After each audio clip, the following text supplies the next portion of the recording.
Baik. Assalamualaikum warahmatullahi wabarakatuh. Perkenalkan, nama saya David. Saya dari kelas 5B Prodi Akuntansi Perpajakan. Di sini saya ingin membuat video pembelajaran tentang akuntansi sektor publik untuk mata kuliah akuntansi sektor publik, akuntansi perpajakan. Yang pertama, saya akan membahas untuk pengertian akuntansi sektor publik itu sendiri, yaitu akuntansi sektor publik adalah akuntansi yang biasanya digunakan oleh lembaga publik atau pemerintah, yang hampir setiap lembaga publik dituntut untuk mengelola laporan keuangan secara transparan. Dan maka dari itu, akuntansi pada sektor publik ini sering digunakan sebagai alat pertanggungjawaban kepada publik. Untuk contoh lembaga yang menggunakan akuntansi sektor publik yaitu yayasan, lembaga gabungan, dan institusi. Saya ambil contoh adalah untuk rumah sakit. Jadi rumah sakit itu ada 3 tipe, yaitu rumah sakit swasta, yang kedua rumah sakit yayasan, yang ketiga adalah rumah sakit pemerintah. Nah, untuk rumah sakit swasta itu menggunakan PSAK 1, sedangkan untuk rumah sakit yayasan itu menggunakan PSAK atau ISAK. Lalu untuk rumah sakit pemerintah menggunakan PSAP atau Peraturan Standar Akuntansi Pemerintah. Untuk rumah sakit swasta biasanya dimiliki oleh perorangan, yaitu orang-orang yang memiliki saham di rumah sakit tersebut. Untuk yayasan biasanya dimiliki oleh beberapa yayasan. Lalu untuk pemerintah biasanya dimiliki oleh pemerintah. Untuk lembaga pemerintahan yang menggunakan akuntansi sektor publik, mereka bersifat terbuka karena mereka tidak mencari keuntungan, yaitu perusahaan nirlaba.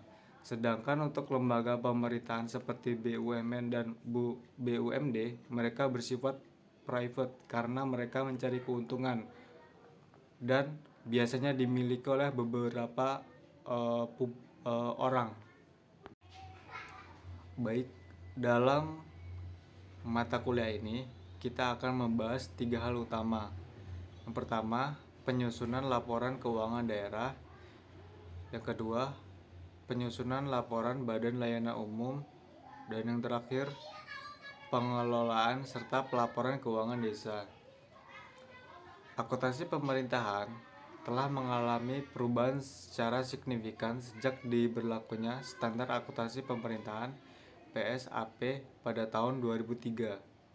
Sebelumnya, akuntansi pemerintahan lebih primitif dengan fokus pada realisasi anggaran tanpa neraca atau laporan keuangan yang lengkap. Reformasi dalam penatausahaan keuangan pemerintah ini dimulai sejak tahun 2003 dan PSAP menjadi pedoman bagi pemerintah pusat dan daerah dalam menyusun laporan keuangan. Pentingnya untuk diingat bahwa PSAP hanya digunakan oleh pemerintah pusat dan daerah. Entitas sektor publik lainnya masih mengikuti pedoman standar akuntansi keuangan PSAK atau PSAK 35, tergantung pada karakteristik mereka. Misalnya, perguruan tinggi negeri mengikuti PSAP dan sementara perguruan tinggi swasta mengikuti PSAK 35 dalam penyusunan laporan keuangannya.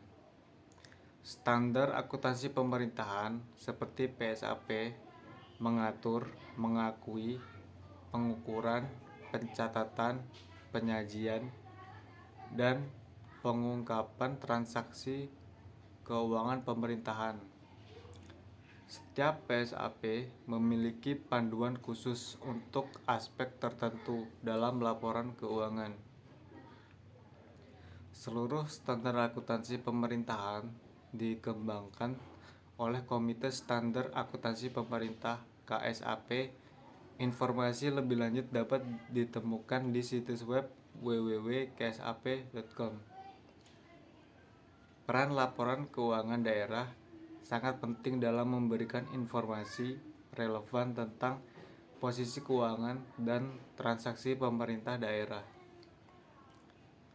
Laporan tersebut juga membantu dalam membandingkan realisasi pendapatan dan belanja dengan anggaran yang telah ditetapkan, menilai kondisi keuangan dan efektivitas pemerintah daerah, serta mendukung ketaatan terhadap peraturan perundang-undangan.